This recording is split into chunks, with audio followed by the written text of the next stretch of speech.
এই দেখো মাংসটাকে কিন্তু আমি সব রকম মশলা দিয়ে এখন কিন্তু ম্যারিনেট করে রাখছি। অন্যান্য দিন কিন্তু আমি মশলাটা ভেজে তারপরে মাংস দিই, তবে আজকে কিন্তু এই যে দেখো নুন, হলুদ, তারপরে পেঁয়াজ কুচি, রসুন, তারপরে গোটা রসুন আর সব রকম মশলা বেটে রেখেছিলাম, সেটা দিয়ে এখন ম্যারিনেট করে রাখছি। ঠিক মতন ম্যারিনেটও করতে পারছি না, এই যে দেখো এখানে হাতটা কেটে গেছে, এমনভাবে কেটে গেছে যে মশলাগুলো ঢুকছে আর চলে যাচ্ছে।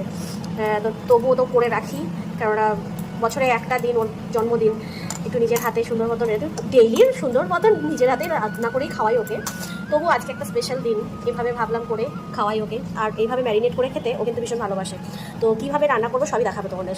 এতে জিরে, তারপর শুকনো লঙ্কা, তেজপাতা সব কিছু ফোড়ন দিয়ে পেঁয়াজ রসুন সুন্দর মতন ভেজে এই যে ম্যারিনেট করা মাংসটা কিন্তু দিয়ে দিয়েছিলাম। এবার কিন্তু লাল লাল ঝাল ঝাল করে কষিয়ে নেব।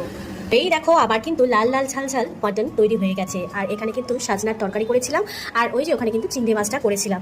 পাঁচ ভাজা এখন কিন্তু করছি না, কারণ বার্থডে বয় তো রাত্রেবেলা খাবে, দিনের বেলা তো অফিস আছে, তোমাদেরকে তো আগেই বলেছি। তো যেহেতু আসছে না, তো 5 রকম ভাজা এখন আর করছি না। রাত্রেবেলা পায়েস হবে, ফ্রাইড রাইস হবে, আর 5 রকম ভাজা হবে, সঙ্গে ওর জন্য ইলিশ মাছও আছে। তো রাত্রেবেলা ওকে কী কী দিয়ে খেতে দিয়ে আর কীভাবে কী সারপ্রাইজ দিয়ে অবশ্যই তোমাদের সবাইকে দেখাবো, তো সঙ্গে থেকো কিন্তু তোমরা। তো মাঝখানে আর ভিডিও করতে পারিনি, এখন কিন্তু শাশুড়ি মা পায়েস আর ফ্রাইড রাইসটা রান্না করছে। আর এই বৃষ্টির মধ্যে আমি গিয়েছিলাম মার্কেটে ওর জন্য একটা কেক আনার জন্য আর ঘর ডেকোরেশনের জন্য একটু বেলুন আনার জন্য। তো তোমাদেরকে দেখাচ্ছি কেমন করে আমি সাজিয়েছি।